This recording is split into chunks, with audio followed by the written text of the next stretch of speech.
Welcome to Staying Relevant Tomorrow, a podcast about how you as a leader can stay relevant in this rapidly changing world.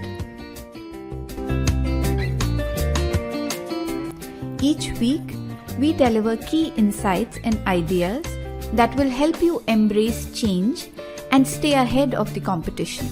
I'm your host, Sonali Sinha. Welcome to the 5th episode of this series. This episode continues with the CARES model of leadership development that I have designed for preparing leaders for success in this VUCA world.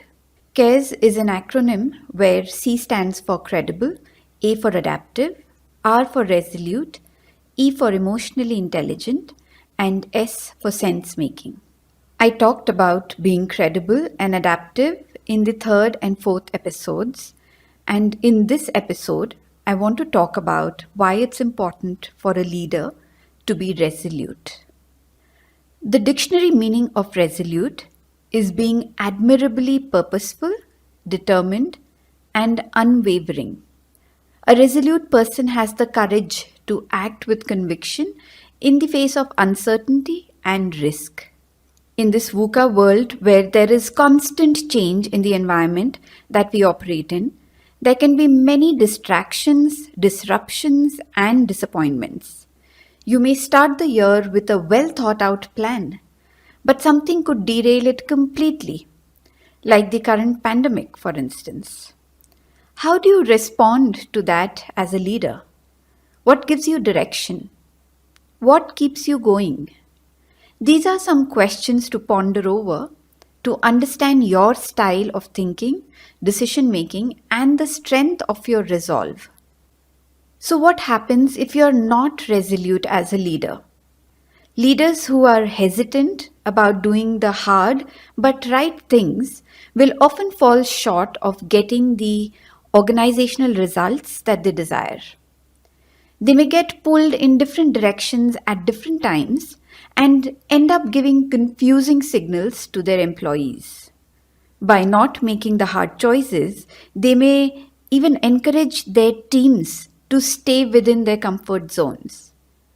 For example, if a leader finds it uncomfortable to have difficult conversations with key employees who have a huge bearing on the performance of the organization, it is but natural that the outcomes will be compromised. Another instance could be when a leader recognizes the need to develop new offerings to meet the changing needs of the market, but finds himself or herself not ready to take the important decisions about allocation of precious resources to it. Then the organization will find itself losing out in the medium term. Being resolute is essentially having the courage to do the hard things day after day, because the end results matter. In the environment that we operate in, if you as a leader are not resolute, your organization may not be able to take the necessary steps to stay relevant over the medium to long term. Is that something you want? I'm sure the answer is no.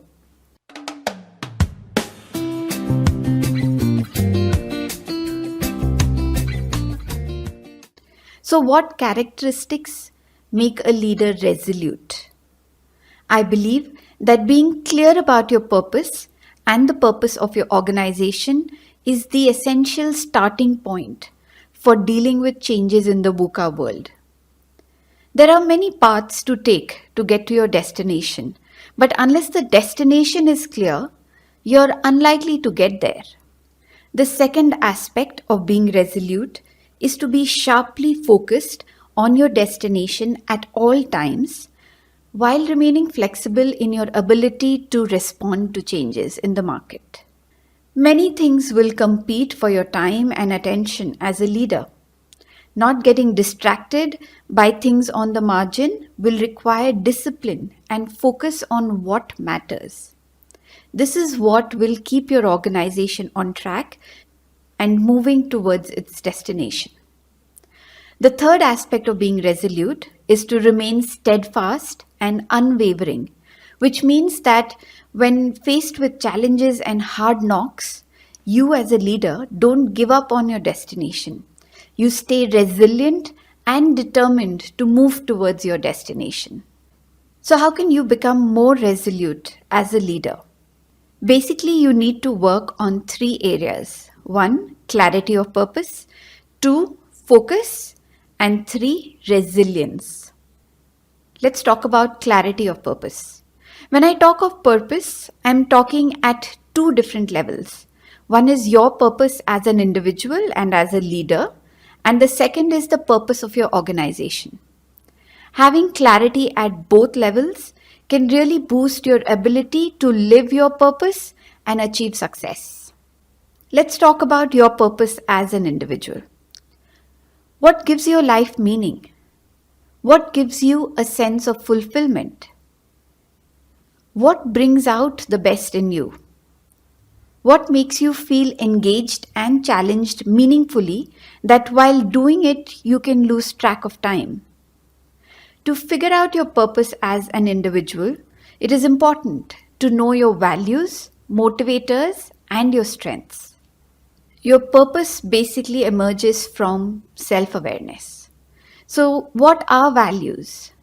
Your values are the things that you believe are important in the way you live and work.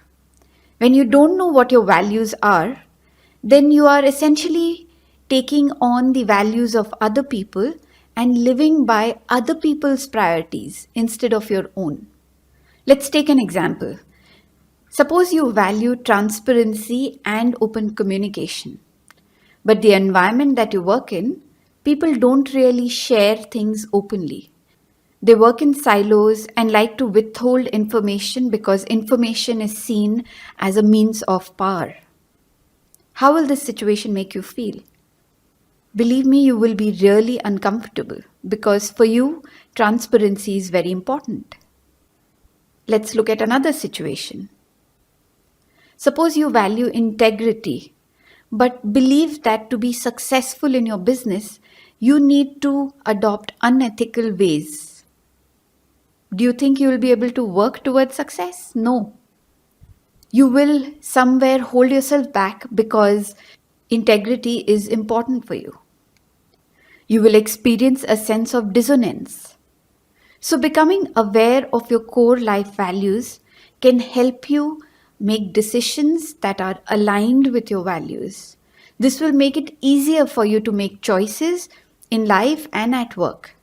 So, take some time out to reflect on what your core values are.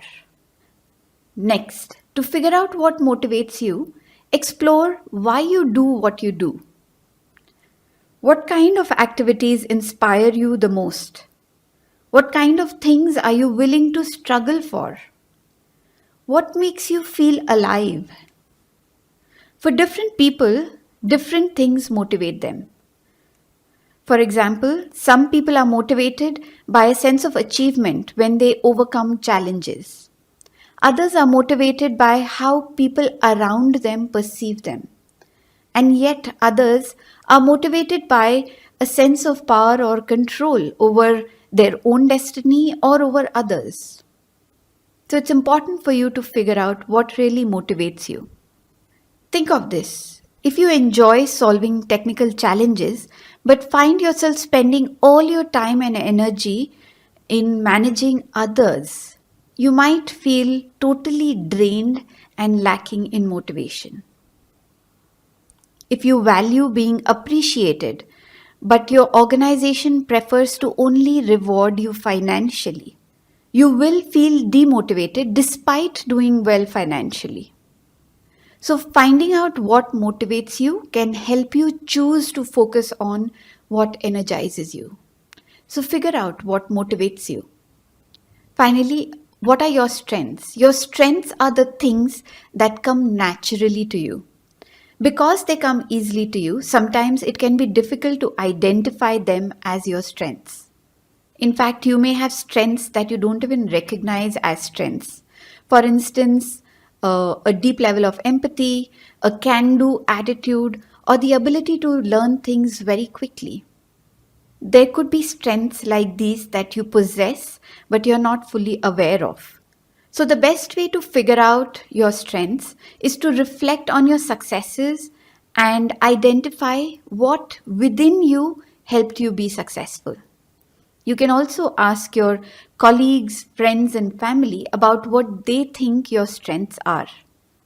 Doing this will give you a complete picture of your areas of strength. So, once you know your values, motivators, and strengths, see the overlaps between them. This can help you figure out your purpose. Your purpose is basically what you want to do with your time that is important for you and that you're really good at. Articulating your purpose and finding the courage to live it is the single most important developmental task you can undertake as a leader. It is the key to accelerating your growth and deepening your impact as a leader.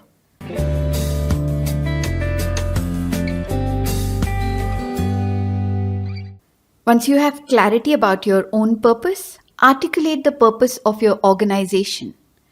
The purpose of an organization can be distilled in its mission. Why the organization exists. What problems does it solve, for whom, and how?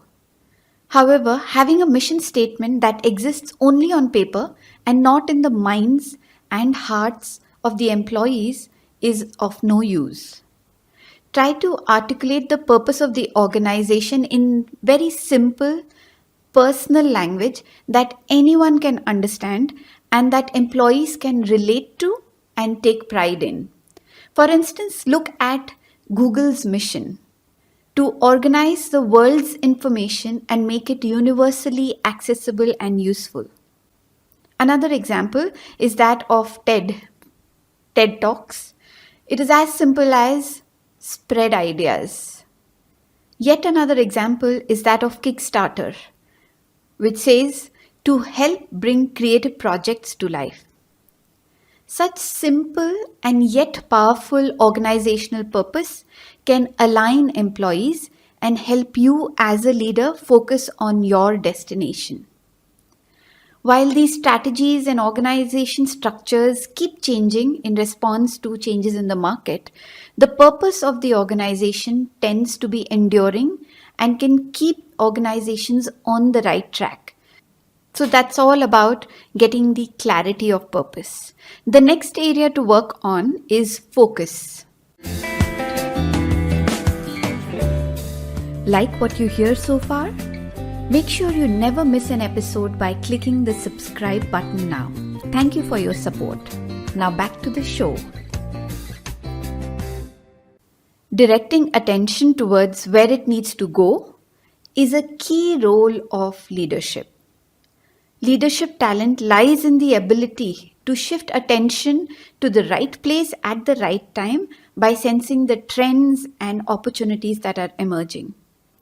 As a leader, your field of attention, that is the particular issues and goals you focus on, guides the attention of those who follow you, whether you have explicitly stated it or not.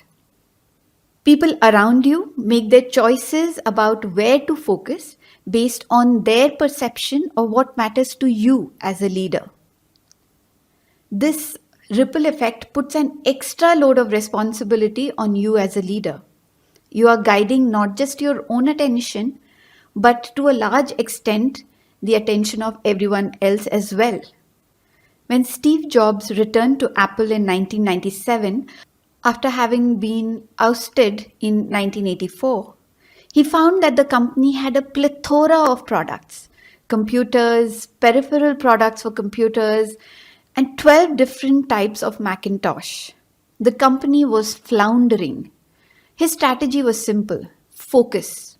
He decided that instead of dozens of products, they would concentrate on just 4, one computer and one laptop each for the 2 markets, consumer and professional.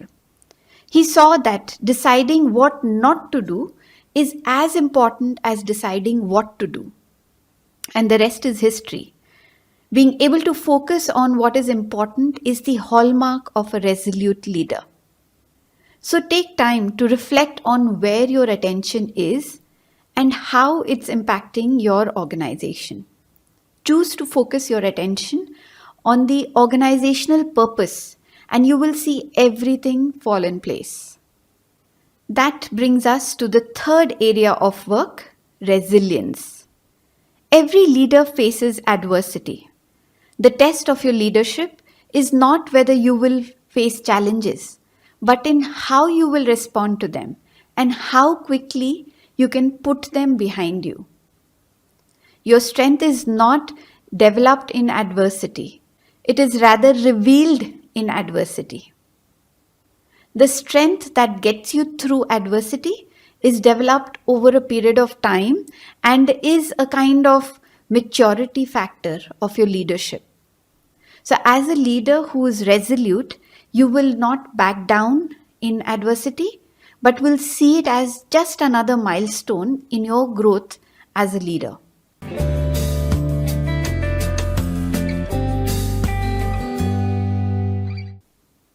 So, how can you build this kind of resilience?